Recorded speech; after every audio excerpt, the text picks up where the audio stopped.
This is Jim Louderback, Revision 3 CEO, and you have been waiting for about 20 minutes. He's been waiting for us to get our shit together here and actually have our audio and video on Ustream working properly. McLean is back in Toronto helping very nicely on the other end.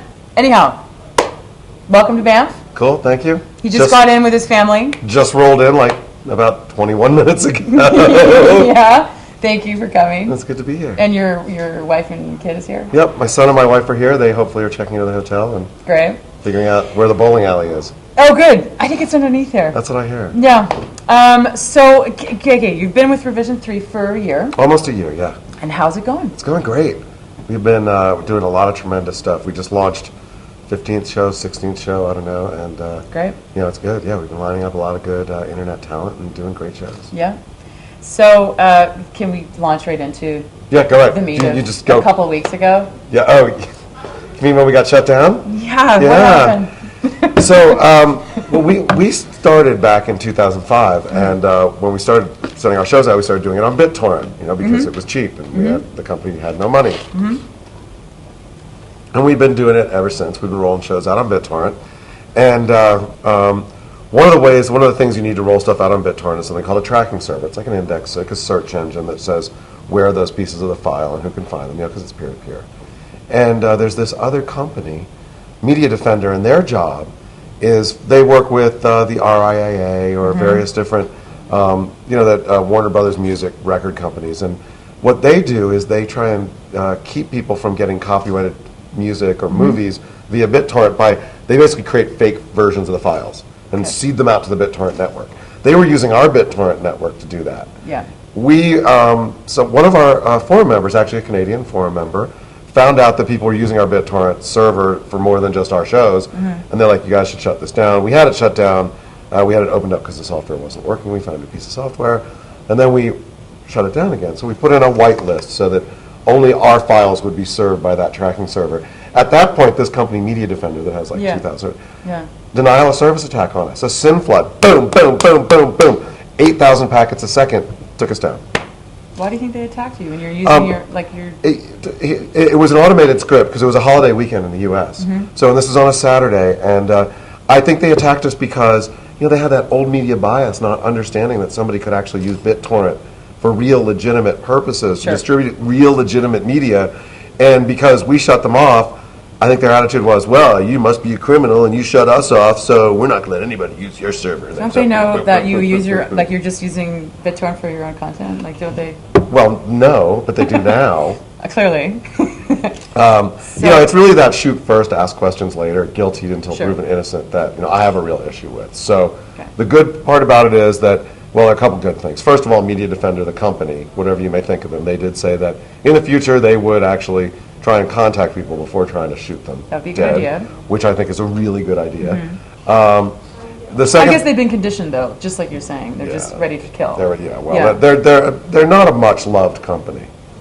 They, whether they're putting it mildly, whether they're skirting the law or they're definitely skirting the ethical principles of it. But I had a lot of people have been asking me and giving me messages saying, well, why don't you sue them? Take them down. I was just going to ask you. Take them down. So okay, good. So I'll tell you why. So I looked at. They're traded publicly. Their parent company, Artist Direct, over the counter, and so that means that they have to file these statements about their financial health and all that. And so I looked at one of them. Actually, a friend of mine found it. I was like, you got to check this out. Their auditors had to put something in that said they don't have enough money to keep going as a company. They don't. They're basically almost out of business. Okay. So let's say I actually sued them. And I spent all the time that it took and the energy and the money. And took away from my real business, which is building internet television. And then by the time we did it, they'd be out of business anyway. But you know what I am going to do?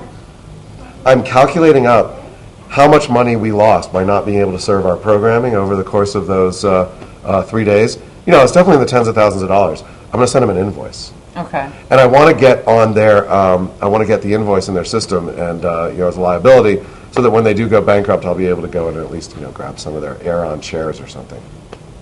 Good. Yeah, we'll see. That's the dream.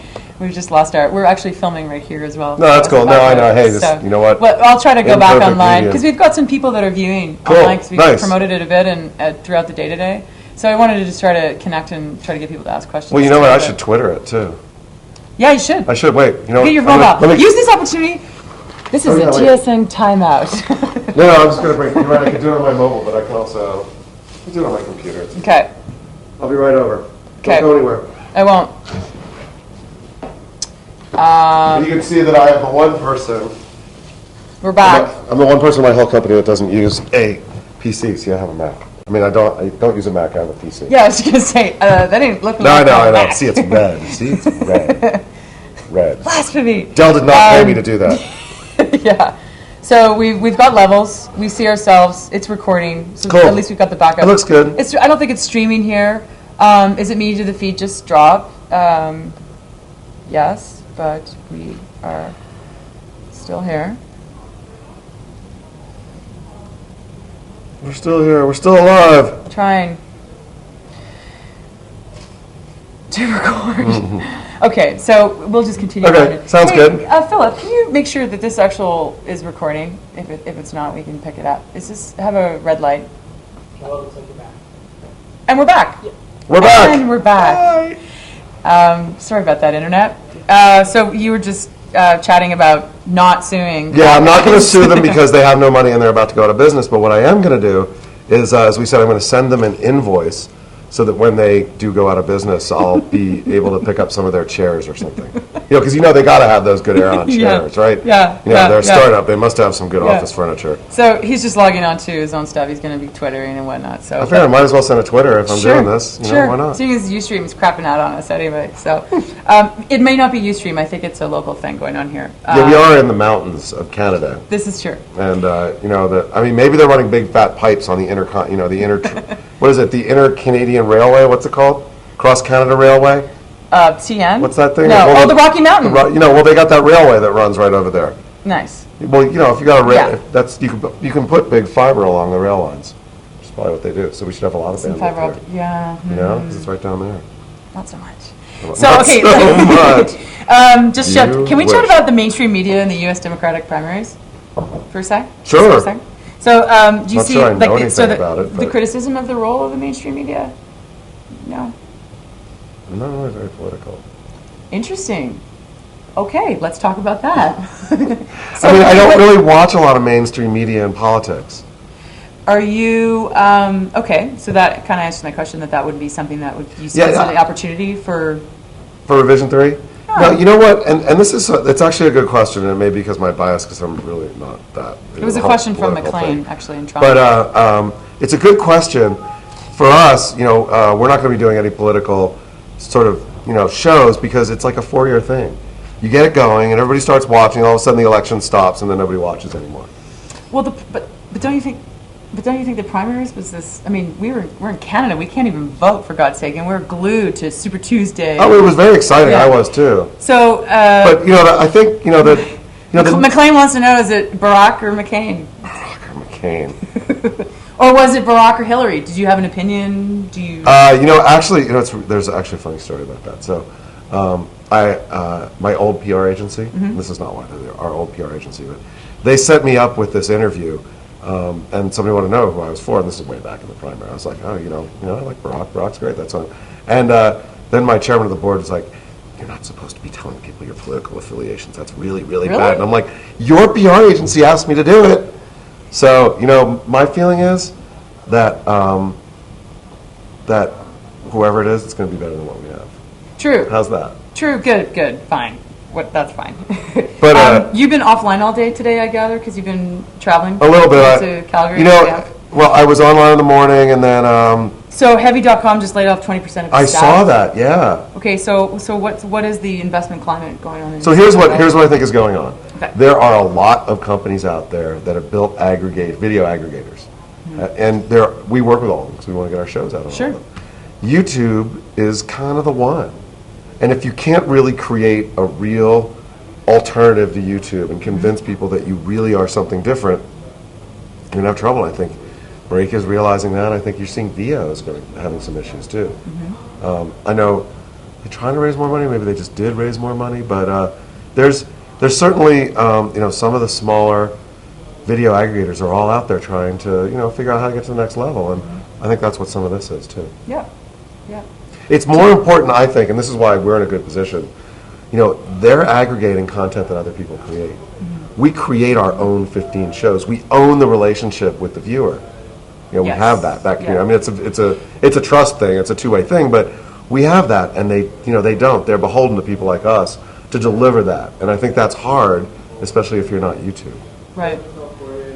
Just looking at our chat line and seeing if people are just bitching about the internet connection. What's Actually, the channel here? It's called It's nextMEDIA. Media. Yeah. Just like that. He's twittering.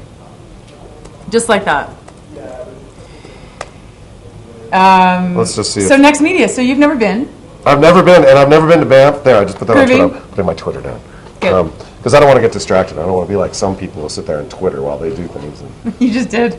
I know, but I just did only to tell people to come in and watch. Good. It wasn't like I was trying to see what people were saying. And, So never been to Banff. Never been to Banff. You brought the family. I did. So- But it's beautiful. It's gorgeous. The mountains are great. I'm looking forward to the conference. I'm just looking forward to the whole experience. I think it's going to be cool. And the nice thing about it is, so I walk in and there's this TV festival coming up next. This is the beginning. This is the Banff World Television Conference or whatever. Yeah.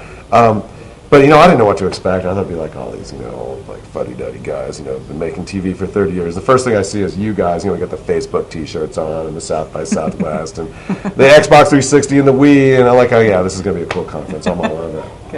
Good. So you're speaking. You're going to give me the keynote here at nextMEDIA on Sunday morning. Yeah, Sunday morning. Everybody's going to have to get up and be hungover and listen. They don't have to listen or get up, but I hope they do. They'd probably be hungover though. Yeah. You might have a few. No, I don't like to. If you're going to speak, gotta have the energy level up.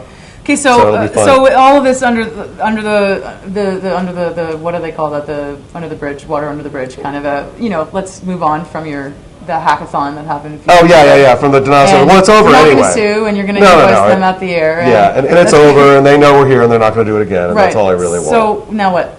What's going on? Can you tell us about? Well, let me just tell you the general things that I believe about internet video and what we will continue to do. So, I talk to a lot of people who are trying to build video destination sites or build their own shows, and the majority of them that I talk to, their goal is to create shows and then put them on broadcast or cable. And to me, that's absolutely wrong. Our goal is to build a great internet television that lives on the internet. I don't want to go to broadcast. I don't want to go to cable because, and I saw this with the text-based web. When text-based web came out in the early 90s, we just put our magazine, I was in a magazine at the time, we just put our magazine articles, I was shoveling them up there. It's like what I call the cow path. You know how in a field cows all walk down the same path, even if there's a shorter way to get there, they just keep on going down the cow path? Well, that happens with any new media. But the new media turns into its own thing. And just like, you don't read full magazine articles on the web, really. What you do is you have blogs and you have short stuff and you scan and you go here to here to here to here to here. Same thing is going to happen with internet video. And if you're just creating products to live on a broadcast environment and go there, you're not going to create something that makes sense in the internet video world. So why are people still stuck there? That they have to create something that eventually gets bought by both broadcasters. It's what they know. It's a hammer. And you're going to change All it. you have is a hammer. Everything looks like a nail. It's really a stupid, trite thing to say, but it. It's effective. All you have is a Xbox Xbox. console. Everything looks like a game. If only life were that simple. I know. So where do you search out content? So Where do you that's look? part of it. What I'm really excited about, and what's really worked for us, is finding people. We're all non-scripted, so we're not going to do this sort of sitcoms or dramas, but to find hosts out there that are authentic, that are real, that are experts, not actors, that love and are passionate about the content subjects that we're doing, and that are building a community up around it. We're just talking about Twitter. Yeah. And I'm overjoyed by the fact that on Twitterholic, the top 100 Twitter users, 8 or 10 of our hosts are in that group, which means that they're connecting with audiences, they're passionate about what they do, they're building those communities online, and we just give an environment to be passionate and bring in more people. It amazes me that in this day of quick attention span and YouTube and 20 seconds and you're out, that we can do a show like the Totally Rad Show or Techzilla or Dignation that's a half hour, 45 minutes, or an hour long, and our audience will spend an hour, they carve an hour out of their week to spend it with those hosts. And it's because they connect. And it's not like traditional television. In the old days, you have the, whether it was Walter Cronkite or Howard Cosell or something, they'd be like sitting up. Stiffs. When I met Walter Cronkite once, it was like meeting the Pope. Really? Oh my God! I was like, knelt down and kissed his ring. I was just, but he was like a god. And then, on cable they were there, but they were a little bit more reserved. You could hang out with Dan Patrick from ESPN or one of the VJs at MTV, but they do all the talking. And Sure, yeah. With our hosts, y'all just hang out. Yeah. And that's why. But that's why your broadcast internet are different. Exactly. That's the content. Exactly. And so I was in New York. We did a live dignation in New York earlier this week on Wednesday. Yeah. We had 2,000 people show up, basically just to hang out with these guys. It was great. I love that you think that 2,000 people hanging out with those guys is a huge accomplishment for you, because I think it's that huge. it It's is. awesome. Yeah. Some people wouldn't understand that, though. Do you know what I mean? Like that's might be small potatoes to other people that don't understand it. I had people coming up to me saying, It's frustrating. No. well, I had people coming up to me saying who've worked with a lot of traditional talent, people like that. They said they have never seen an audience that passionate about somebody.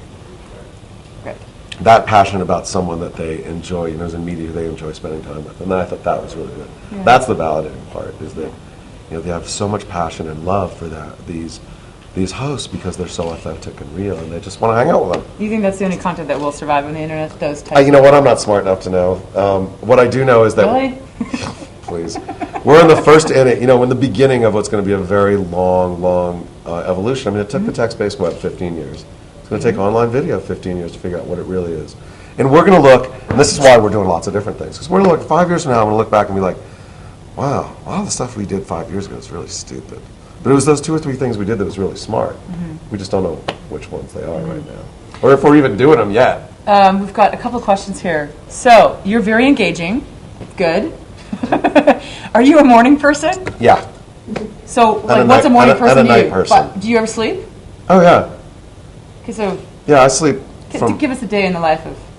Okay, so usually I'll go to sleep around 11 or so. My 6-year-old son, almost 9-year-old son, will wake me up at 6 a.m. and he'll bounce on my head till I get out of bed. And typically we'll probably fire up the 360 or the Wii, and we'll play some games. And AM. Good AM. morning, sunshine. Yeah. Oh, I love that. nothing like blowing away some people in Call of Duty 4 Good at dad. 6 a.m. And then we'll go out, drop off to school, go to the office, hang out in the office for, or whatever until, 6:30, go home, hang out with my son and my wife and kind of chill out. They'll go to bed, I'll work a little bit, and, What do you do for fun? watch a baseball game maybe, or, You got a nice tan going on. What do you Do I really? Yeah, man. You got some color. We live on the beach in California, That so. would explain it. Yeah, Northern California, though, so it's not like that LA, we're on the beach, dude. It's more like it's foggy and our wetsuits are on, so. Okay. But that's okay. You surf. I'm in the water. When my son's ready to surf, I'll surf. We boogie board. Cool. And I grew up body surfing. So. Cool. Yeah. So yeah, I'm definitely morning person. Somebody else asked about Veronica, and Veronica, Yeah. well, the co-host of Techzilla, and Veronica is absolutely what I'm talking about. It's somebody that people love and connect with and want to spend time with, and she's authentic and real. In 10 years ago, if we put somebody like Veronica on a show, she'd be, she'd know how to read prompter really well, and she'd be really cute and probably not extremely intelligent, not know that much. Maybe wouldn't translate so well either. She wouldn't know much about the content, but she would connect because she'd know how to present on camera. Not these days. I mean, Veronica is a geek, and she's a World of Warcraft. She's all over it. Totally. She just launched a World of Warcraft, or a show on the PlayStation Network on PS3. Cool. But she loves it, and she connects, but she's real, and that's what's important. Do we lose Oh, our we lost it. Oh, the internet is real. People. Oh, look. Oh, yay, it started again. So, sorry that the internet's been a bit dodgy. So, someone else wants to know damp. how long before new media supplants old media. Oh. You know what I think? And again, who knows? But I think that, the history of media is no new media really ever makes an old media go away. It just changes it. So television changed radio, cable changed broadcast. Sure. I think internet video, audio, whatever. I mean, look at the text internet has totally changed magazines and newspapers. They're not going away. But now you have things like in major metropolitan areas, you have free newspapers that you get on the subway. Like in New York, you've got New York AM or PM. Yeah, I think every city has Yeah, dailies right. that are. The Examiner in San Francisco is now free daily. And it's a great thing. You pick it up, you read it in 20 minutes, and it's awesome. So it changed the newspaper. Magazines, I was in magazines for a long time. Yeah. Yeah. Magazines are totally changed. I was at Fortune Yep. about 6 months ago, and I'm like, so how many fact checkers do you have? And because it was back in the 90s, they were like, you had like a whole room full of fact checkers. Yeah. You had 10 of them. It was an integral part of the production process. And the reporter looked at me and had a kind of a chagrined look on and said, none. Nice. Totally changed the economics Yeah. of it. Internet video will totally change the economics of broadcast and cable television. It'll happen over the next 10 or 15 years. We will still have big, mass-scale stuff happening on television. We're still going to have Lost and 24 and shows Sure. of that magnitude. But it's the mid to narrow networks that are going to get squeezed out, I believe. Things like, Discovery just launched the Green Network in the U.S. Stuff like that should be on the internet. Absolutely. When we launched Tech TV, which cable channel, yeah. it was ZDTV. I was the founding Yes. content person. I used to go to all these cable shows. I'd never been to cable shows before, so I went to the Western show, and I would talk about what was going on because I was a geek and cable modems were coming Yeah, out. yeah. And there was always this guy in the audience who was like trying to start the puppy channel. And you always get always like take the microphone during Q&A and talk about the puppy channel for like 20 You should have minutes. been on the internet. Well, that's the thing. The puppy channel's never going to work on broadcast. Even now, no, it won't work on cable. But the internet, there's a zillion puppy channels, and there should be. Like, if you've seen I Can't Has Cheeseburger, Yeah. it's like the Total Cat channel, Yeah. or whatever channel. I think that you've just said the most brilliant thing that we could ever hear is that the internet is the passion, and it is real, and it is where passionate people live and where people connect. Authentic people. Yeah. Absolutely. Cool. Absolutely. Thanks, Jim. Very insightful. Canada loves Revision 3. Woo!